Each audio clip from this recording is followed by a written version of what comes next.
안녕하십니까? 염블리의 비밀노트 시간입니다. 이베스트 투자증권 염성환 이사님 함께합니다. 어서 오십시오. 네, 안녕하세요. 낮에는 조금 더워졌죠, 이제? 네, 낮에는 더운데 또 아침, 저녁으로 또 쌀쌀하더라고요. 좀 시원하기도 하고 변동성이 큽니다. 네, 네, 맞습니다. 시장도 보면은 뭐 들쭉날쭉하고 있는데 좀 잘 가다가 약간 주춤거리는 것 같죠? 이번 주는 좀 그랬던 것 같아요. 예. 이게 좀 변동성이 점점 좀 커지는 그런 좀 모습이 나왔던 것 같습니다. 이번 주 시장 움직였던 주요 이슈들 역시 점검을 하고 토론 시작하겠습니다. 네, 뭐 이번 주에 사실 매크로적으로는 뭐 엄청나게 큰 이슈가 있었던 건 아닌데 그나마 이제 제일 큰 영향을 줬던 건 그래도 이제 중국의 1분기 GDP가 정말 잘 나왔잖아요. 사실 수치로 보면은 굉장히 놀랄 정도의 서프라이즈한 수치를 내줬고 뭐 그러다 보니까 그날은 이제 중국 소비주가 급등을 했었습니다. 그래서 좀 서프라이즈한 수치를 보여주면서 그게 조금 긍정적으로는 작용을 했고 다만 이제 그 외에는 이렇게 뭐 크게 호재라고 볼 만한 건 별로 없었던 것 같아요.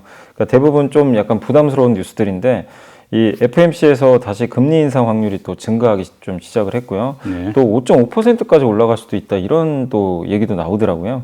그리고 연준 의원들이 또 금리 인상 기조 지속적인 발언을 했고 또 긴축 스탠스를 계속 유지를 좀 해줬고 또 테슬라가 아무래도 이제 영향을 주겠죠. 2차 전지 쪽에. 테슬라 실적이 안 좋았는데 주가가 좀 많이 빠졌습니다. 10% 정도 빠지다 보니까 이게 영향을 좀 줬었고 중국은 또 이번 주에 그 대출 우대 금리 좀 동결을 또 하면서 통화 정책상으로는 그렇게 큰 변화는 좀 주지 않았던 것 같습니다. 그래서 이번 주에는 어쨌든 이런 뭐 매크로적으로는 아까 GDP 말고는 큰 이슈 없는 가운데 우리나라 증시가 좀 많이 오른 상태에서 이제 긴축 이슈가 재점화되고 또 2차 전지에 약간 부담이 되는 테슬라 실적 이런 것들 또 현대차도 어쨌든 IRA 이 명단에서 완전히 빠져버렸잖아요. 그런 것들도 약간 뭐 물론 알려진 악재긴 한데도 약간의 좀 주가에는 부담이 좀 됐던 것 같고 또 약간의 또 중국과의 약간 또 갈등 문제 이런 게 또 주후반에 부각이 되다 보니까 다시 또 중국 소비주가 흔들리면서 어쨌든 이번 주에는 좀 좋지 않은 뉴스들이 이렇게 뭐 엄청 악재가 크다 이런 것보다도 안 좋은 뉴스들이 좀 호재를 이렇게 좀 덮으면서 시장은 좀 변동성이 큰 한 주를 좀 보냈다라고 보시면 좋을 것 같습니다. 그 중국 1분기 GDP 성장률은 4.5%였으니까 오히려 시장 예상치보다 높았는데 막상 까고 보니까 우리한테는 크게 도움이 안 된다 이런 이야기들이 있더라고요. 네, 그러니까 저도 수치만 보고는 이거 굉장하다 이렇게 봤는데 내용을 보니까 약간 어떤 분은 이런 표현도 하시더라고요. 겉은 뜨거운데 속은 미지근하다. 속이 안 데펴져 있다. 이게 무슨 얘기냐면 서비스만 좋아요. 그러니까 사람들이 밖에 나가서 돈 쓰고 외식하고 이런 것들은 이제 돈을 실제로 많이 써서 자국 안에서만 돈이 도니까. 그렇죠. 맞습니다. 뭐 여행 가고 의류 소비하고 화장품 이게 중국 내에서죠 사실은 이런 소비는 상당히 많이 늘었고 실제로 이번에 제일 많이 는 품목이 그 외식입니다. 외식이 한 26%, 의류가 17%, 화장품이 9.6% 이렇게 좀 증가를 한 건 상당히 이제 물론 이제 서비스업이 이렇게 살아나는 거는 당연히 좋을 수 있는데 우리 한국에는 대부분 제조업체가 많잖아요. 그래서 우리가 봐야 될 거는 산업 생산하고 그 다음에 고정자산 투자 같은 거거든요. 근데 이쪽은 예상보다는 좀 못 미쳤던 것 같아요. 그래서 3월달 산업 생산이 한 3% 정도밖에 지금 오르지 못했고 고정 투자 이제 증가하려고 하는데 이제 고정 자산이죠. 이런 좀 거대한 장치 산업이라는 투자 이런 쪽이겠죠. 이런 쪽에 대한 그 증가율이 예상치를 좀 하회해서 5.1밖에 안 나왔어요. 예상이 5.7이었거든요. 그래서 5.1 나왔고 근데 이게 또 문제가 되는 게 2월 달이 5.5였으니까 더 줄어버린 거예요. 그러니까 이게 2월보다는 좀 나아져야 되는데 이게 수치가 오히려 꺾여버리니까 시장에서 야 이거 제조업 진짜 안 좋구나 아직은. 그러니까 중국의 제조업을 기대하기는 좀 쉽지 않겠다. 이러다 보니까 그날 오히려 우리 한국의 대표적인 경기 민감주들은 중국 소비는 올랐는데 빠져버리더라고요. 그래서 이런 이제 생산 투자 지표가 회복이 안 되고. 근데 여기서 이제 대부분 이제 뉴스를 저도 찾아보니까 이런 이유로 거론되는 게 중국의 재고가 아직 너무 많대요. 뭐 이런 IT 제품이라든가 이런 재고가 줄어야 되거든요. 줄어야 이제 다시 투자도 하고 생산도 늘리는데 재고가 안 주니까. 그러니까 이 약간 시차가 필요할 것 같더라고요. 그래서 중국의 제조업 재고 요게 줄어드는 좀 흐름이 나와야 된다. 그래서 아직은 그게 많아서 좀 요번에 3분기, 1분기, 그러니까 1분기 GDP 성장률 데이터는 좋지만 뭐 아까 말씀드린 대로 속은 좀 비어있는 좀 그런 좀 지표가 아니었나 이렇게 좀 보고 있습니다. 연준의 베이지북 경제 동향 보고서가 이번에 나왔는데 내용하고 또 시장에 미친 영향도 한번 점검해 주시죠. 그러니까 전반적인 경제 활동은 그러니까 여기 나온 내용만 좀 말씀드리면 거의 변화가 없었다고 일단 명시가 돼 있었고요. 소비는 조금 하락했고 네. 제조업 활동도 정체. 그러니까 우리가 예상한 대로 약간 좀 뭔가 슬로우해지고 있다, 정체돼 있다. 이게 베이지북에도 확실히 드러났고, 그리고 지역은행이 대출 기준을 강화할 거라고 우리 예상을 좀 했었잖아요. 실제로 대출 기준을 최근에 강화하기 시작을 했다고 합니다. 그리고 고용도 둔화되고 있고 임금도 약간 꺾이기 시작했고, 그렇지만 아직은 너무 높다. 그러니까 높은 수준에서 좀 꺾인다. 이렇게 보시면 좋을 것 같고, 그리고 인플레이션도 그러다 보니까 이제 완만하게 상승은 하는데 어쨌든 폭은 좀 둔화된다. 그러니까 디스인플레이션 국면에 진입한 건 또 여기서도 확인을 할 수 있는 것 같아요. 그래서 결국에 물가가 높은 수준에서 꺾이곤 있는데 여기서 나온 것도 결국 확 꺾이는 건 아니에요. 그러니까 천천히 좀 점진적으로 완화되고 있다. 이렇게 보시면 좋겠습니다. 그러니까 물가, 경제 모두 다 이렇게 슬로우해진다. 요게 좀 이번에 확인이 됐고, 근데 이제 이 베이지북이 발표되고 나서 미국 증시를 봤는데 거의 영향은 좀 주지 못했습니다. 왜냐하면 시장에서 어느 정도 이러한 내용들이 나올 걸로 어느 정도 예상들은 좀 하고 있었거든요. 만만하게 침체 정도, 또 물가도 약간 꺾이는 정도, 요 정도 나오지 않을까 했는데 거의 그 정도로 좀 나왔기 때문에, 다만 이제 약간 좀 우려가 됐던 건 이제 지역은행이 대출 기준을 또 너무 이렇게 강화를 해버리면 이게 경기에 좀 안 좋을 수가 있거든요. 그렇죠. 대출이 좀 이렇게 줄 수 있기 때문에. 그러니까 여기서 다른 내용들은 우리가 다 어느 정도 예상했는데 지역은행의 대출 기준이 좀 예상보다는 굉장히 좀 강화되고 있는 거, 요거는 조금 부담이었는데 다만 지수에는 그렇게 큰 당시에는 영향을 주지는 않았습니다. 이제 지금 뭐 우리도 그렇고 미국도 실적 시즌이지 않습니까? 그러다 보니까 실적들이 이제 별로 좋지 못하니까 주가들이 좀 내려가는 그런 현상들이 나타나던데, 1분기 실적이 좋지 못하다, 부진할 거다, 이건 뭐 이미 알려진 사실 아닙니까? 근데 왜 이렇게 시장의 반응은 좀 더 민감하게 나올까요? 그러니까 1분기 실적이 안 좋을 거는 이제 반영은 됐는데, 근데 이제 이건 기업마다 좀 다르다고 보시면 좋을 것 같아요. 그러니까 미국 같은 경우는 이번에 테슬라가 실적 발표하고 폭락을 했잖아요. 그러니까 테슬라 같은 경우도 실적이 약간 슬로우 할 거라고 알았는데 그 방향성이 문제인 것 같아요. 그러니까 투자자들이 원하는 건 지금 안 좋은 거는 상관이 없어요.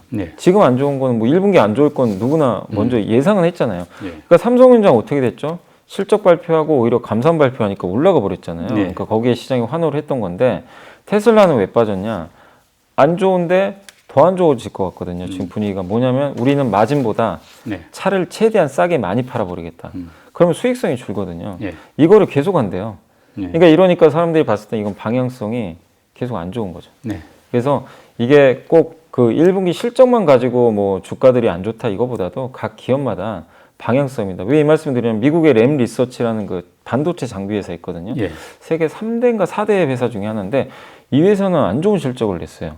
그 테슬라랑 같은 날 주가가 7% 급등해 버렸습니다. 왜 그러냐면 여기가 바닥이다.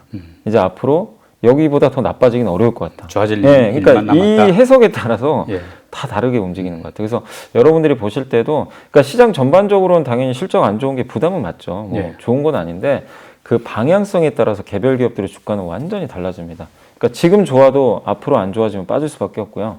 지금이 안 좋아도 아까 삼성이나 램리서치처럼 앞으로 3, 4분기 가면 좋아지겠다, 이 확신이 들면 주가는 올라간다. 그래서 방향성이 지금 주가를 결정한다라고 좀 보시는 게 좋을 것 같습니다. 테슬라 1분기 실적 발표 나오고 하니까 이제 영업이익이 낮고 예상보다 낮아지고 하니까 뭐 또 가격 할인을 했으니까 당연히 어떻게 보면 알려질 수 있었는데 막상 우리 2차 전지도 같이 이렇게 빠지더라고요. 근데 테슬라가 가격을 할인해가지고 많이 나가면은 이제 탑재되는 2차 전지가 늘어나니까, 배터리가 늘어나니까 오히려 호재일 수도 있는데 왜 같이 이렇게 빠져버렸죠? 이 부분은 사실 그 배터리 회사들이 보시면 작년에 아마 기억하실 거예요. 작년 12월, 11월이 굉장히 주가 안 좋았어요. 그때가 테슬라가 폭락할 때입니다. 같이 빠졌어요. 테슬라가 빠지고 같이 빠졌는데 그때 또 테슬라 빠진 이유가 똑같죠. 가격이나 시작을 하면서. 이거 그러니까 2차 전지한테도 이게 어쨌든 당시엔 좀 안 좋게 작용했는데 1월 초에 이제 딱 뚜껑을 열었더니 차가 너무 잘 팔리는 거예요. 테슬라 차가. 그러면서 2차 전지 이제 그때부터 오르기 시작했고, 그 후로 이제 IR이나 또 뭐 유럽의 원자재법 붙으면서 뭐 에코프로라든가 이런 소재주들이 이제 급등하기 시작했는데, 결국 그런 스토리로 좀 움직였기 때문에 제가 방금 이제 물어보신 차를 최대한 이렇게 싸게 팔면 많이 깔릴 거 아니냐. 예. 그건 이미 반영을 했어요, 당시에. 1월 주가에? 달에. 1월하고 2월에 그때 테슬라 주가 올라가면서 배터리주들도 같이 한번 움직여줬거든요. 그러니까 그때부터 이제 움직이면서 그 후로 이제 우리만의 힘으로 그냥 쭉 올라가 버린 거죠. 그래서 어느 정도 이건 좀 반영됐고, 이 상태에서 이거 테슬라의 전략을 우리가 모르는 것도 아니고, 그러다 보니까 주가에 영향을 못 줬던 것 같아요, 제가 봤을 때. 그리고 시장에서는 물론 이제 단기로는 이게 나쁜 전략은 아니에요, 우리나라한테. 예. 왜냐하면 이제 배터리 더 많이 팔 수 있으니까. 그러니까요. 근데 좋은데 주가는 선반영한 데다가 장기적으로는 오히려 부담이 될 수 있는 게 이제 단가 인하가 시작이 되겠죠. 테슬라가 자꾸 이렇게 나와버리면 예. 테슬라의 목적은 그거거든요. 무조건 싸게 만들어 싸게 팔겠다는 거예요. 말하자면 이제 2차 전지도 가격을 낮춰달라. 네, 그러니까 가격 인하 요구가 들어올 수 있다. 예. 그래서 본인도 지금 계속 4680 배터리니 자기가 만들고 있잖아요. 예. 밸류체인 구성해가지고 그러니까 압박을 계속 하는 거죠. 최대한 무조건 싸게 만들겠다. 이게 목적이니까. 근데 이거는 지금 당장 영향은 안 주는데 몇 년 후에 영향을 줄 수 있죠. 그래서 기업들 전체적으로도 테슬라가 자꾸 이런 전략으로 나가면 내재화도 심화되고 이러면 우리나라한테도 이게 사실은 밸류체인한테 좀 부담이 될 수도 있거든요. 장기적으로. 예. 그런 게 반영이 좀 되고, 그리고 또 사실 많이 오른 상태다 보니까요. 또 약간 울고 싶은데 뺨 맞은 격이에요. 그러니까 그래서 꼭 테슬라가 엄청 악재다, 네. 뭐 호재다 이거보다도 저는 이게 좀 테슬라 주가 급락이 이 2차 전지 좀 팔고 싶은 사람들한테 약간 빌미가 되지 않았을까. 그렇게 좀 예상을 하고 있습니다. 요즘 달러 자체는 좀 약세 국면인데 우리 원달러 환율은 뭐 계속 높은 상황이지 네. 않습니까? 이게 앞으로는 조금 변화가 있을까요? 조금 시간은 걸릴 것 같아요. 그러니까 결국에 환율은 다시 좀 떨어질 거로 보는데 네. 그게 좀 시간이 걸리는 게 일단 첫 번째가 그 대중국 수혜가 좀 약했잖아요. 우리 처음에 한번 말씀드린 대로 중국 수출을 중국 GDP 환호할 지금 내용은 아니다. 예. 사실은 그게 지금 중국의 제조업이 지금 아직까지는 못 돌아서니까 우리나라 지금 대중국 수출도 3월에 전년 대비 30%나 감소했거든요. 네. 그러니까 그게 고스란히 지금 드러나는 거죠. 그래서 중국의 무역 적자가 풀려야 되거든요. 예. 이게 풀려야 우리나라 원달러 환율이 당연히 꺾이는데 아직은 그게 아니니까 다만 중국의 재고가 만약에 준다면 네. 좀 하반기로 갈수록 줄겠죠. 당연히 지금 재고 조정하니까. 그러면 이제 그때는 무역 수지 개선되겠죠. 근데 아직은 아니니까 환율의 부담이고, 그 다음에 두 번째가 한미 금리 차가 이제 역전이 더 될 가능성이 높잖아요. 지금 5월에 한번 올리겠죠. 1.75로 올라가고 금리 차가 예. 만약에 7월에 또 올리면 네. 2%로 벌어집니다. 어차피 한국은 안 올릴 것 같아요. 지금 네. 분위기상으로. 그러면 이제 금리 차 부담이 좀 생기는 거죠. 그러면 당연히 또 자금 이탈되지 않을까, 약간 이런 우려감. 이게 또 환율에 영향을 주고 있고, 그리고 저번 시간에도 한번 말씀드렸는데 그 4월달 배당금, 예. 역송금 거의 끝나가지 않아요? 이제 끝나가는데도, 근데 어쨌든 이제 뒤늦게 보내는 데도 있으니까 4월 전체로 보면요, 항상 이건 네. 계절성은 있어요. 그래서 매년 4월은 돈 빠져나갑니다. 네. 이건 매년 반복된 이슈니까. 근데 이거는 걱정할 건 아니죠. 어차피 5월 되면 또 없어질 수 있으니까. 다만 4월까지는 이게 영향을 주니까 부담이고, 또 마지막으로 갑자기 이제 이번 주에 들어와서 또 지정학적 리스크가 좀 커졌죠. 우리나라 또 뭐 대통령의 일부 발언도 예. 이게 환율에 좀 영향을 줬던 것 같더라고요. 이런 좀 갈등이 또 부각되다 보니까. 그래서 환율이 1,300원 갔다가 또 1,320원 갔다가 이렇게 좀 왔다 갔다 하는데, 여러 가지 요인들이 이 역송금, 그러니까 배당금 빼고는요, 네. 당장 해소될 문제는 아니잖아요. 조금 시차가 필요하니까. 예. 그래서 한 5월, 6월까지도 이런 좀 흐름은 좀 이어지지 않을까 싶은데, 그러나 하반기 되면 이게 저는 오래갈 이슈는 아니라고 생각하거든요. 결국 시간이 또 지나면 해결된 문제라 결국엔 환율은 떨어지겠지만 당분간은 조금 1,300원 이상에서 환율 움직임은 좀 이어지지 않을까라고 예상을 하고 있습니다. 요즘 보면 외국인 중심으로 몇몇 업종의 지금 공매도가 거의 역대 최고대 수준이다, 가장 높은 수준이다, 이런 네. 이야기들 하고, 어떻게 보니까 약간 그 외국인 공매도 세력하고 개인들 이런 이제 매수 세력하고 힘겨루게 하는 그런 양상인데, 문제는 개인들 이제 자금이 약간 한계가 있을 수 있어가지고 걱정도 되는데 잘 버틸까요?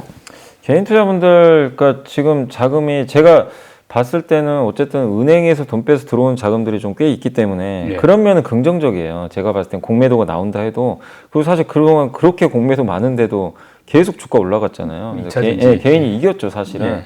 네. 힘은 있어요. 근데 또 약간 걱정되는 건 하나 있어요. 신용잔고가 너무 많아요. 그러니까요. 지금 그게 자기 돈으로만 사면 괜찮은데 또 그 중에 일부를 지금 빚내서 산 거거든요. 약간 빠지면 반대 매매 당할 수 있으니까. 그러니까 이건 좀 걱정입니다. 만약에 주가가 만약에 고점에서 한 20%만 빠져도요. 반대 매매가 조금씩 나올 가능성도 있거든요. 그러니까 급등한 기업들 고점에서 20% 빠지는 거는 흔한 일이에요, 사실은. 이게 오르고 나서 그 정도 빠지는 경우도 많거든요. 조정 좀 받다가 다시 가니까. 근데 그게 만약에 그런 기업들이 신용으로 올렸다면 이게 문제가 되는 거죠. 그럼 더 빠져버리거든요. 그래서 저는 좀 걱정되는 게 현금으로 사는 거는 사실 강세장이라고 계속 유지가 된다면 걱정은 안 되는데 이게 신용 부담이 꽤 되고 지금 코스닥 같은 경우는 아시겠지만 코스피보다 신용잔고가 더 많습니다. 코스피가 시총이 2,000조 정도 되잖아요. 근데 신용잔고가 9조거든요. 근데 코스닥은 지금 그 시총이 한 400조 정도 돼요. 근데 신용잔고가 10조입니다. 그러니까 우리가 비교를 해봐도 너무나 이제 코스닥이 쏠린 거죠.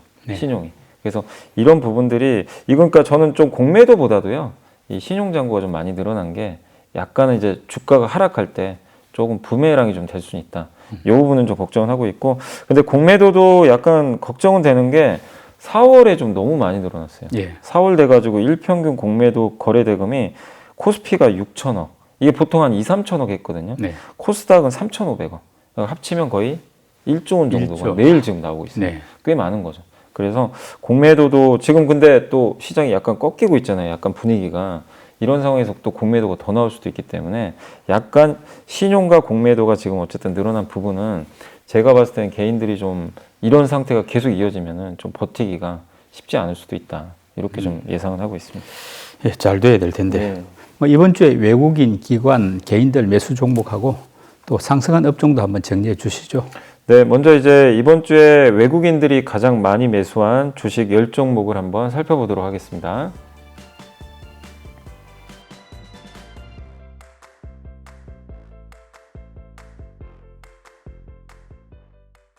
자, 이번에는 기관들이 이번 주에 가장 많이 담은 10개 종목 한번 살펴보겠습니다.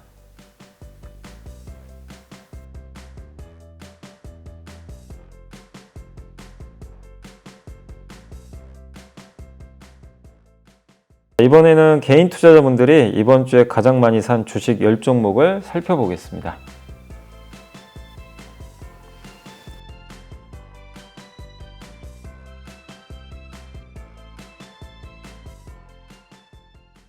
이번에는 이번 주에 가장 많이 상승한 10개 업종을 살펴보겠습니다.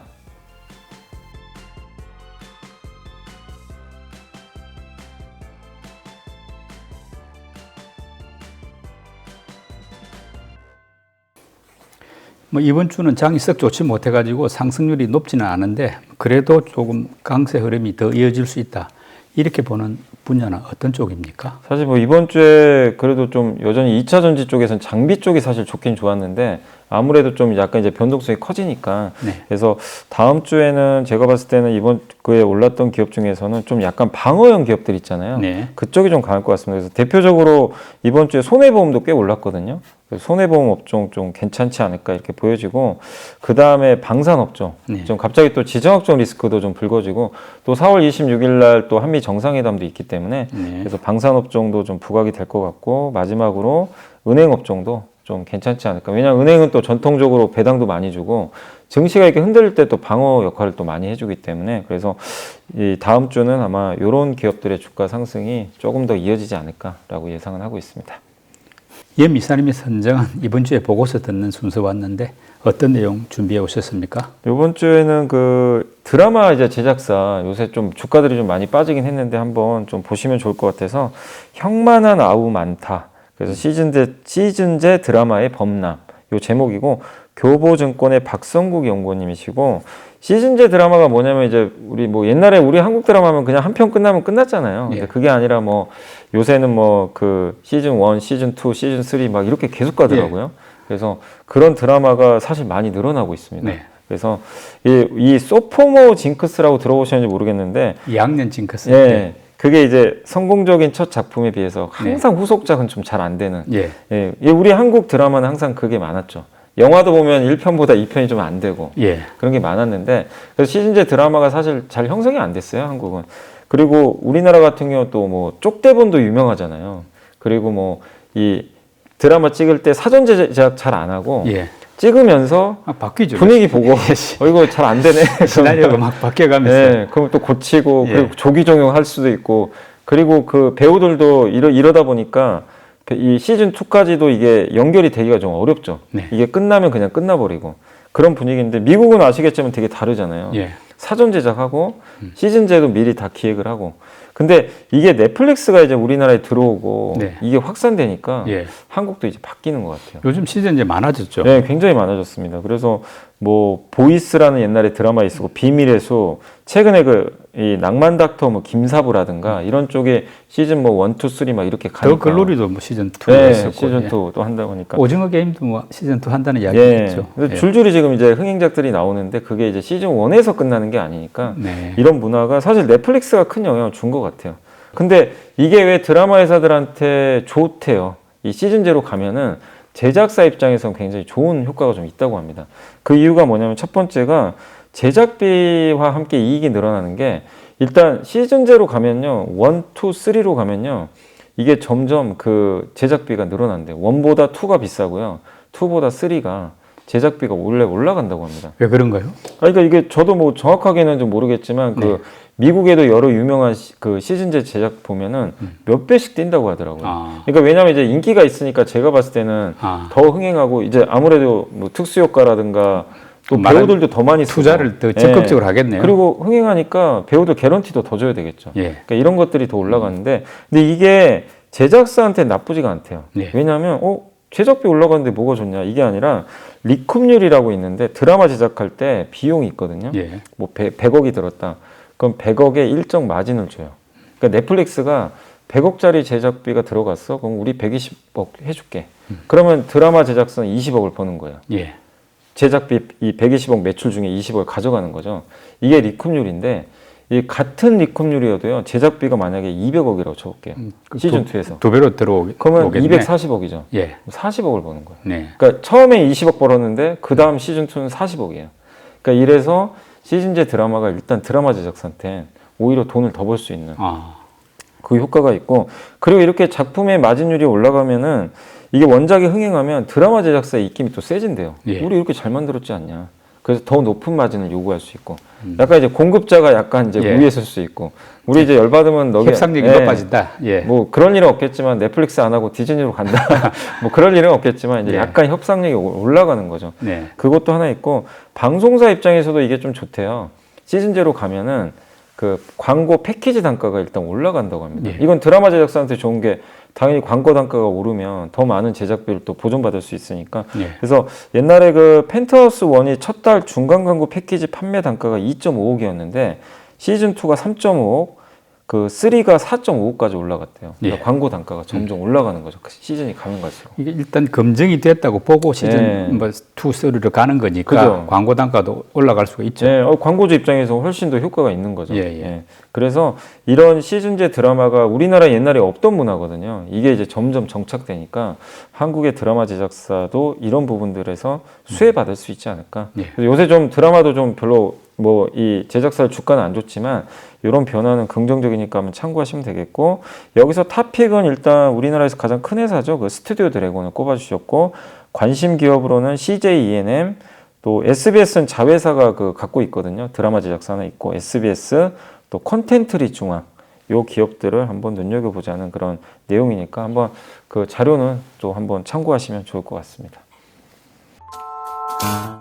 약간 이제 증시의 변동성이 점점 커지고 많이 오른 건 사실이니까 이럴 때는 일부 방어줄 좀 편입하시는 게 전 좋다고 봐요. 그래서 저번 주에 한번 저희가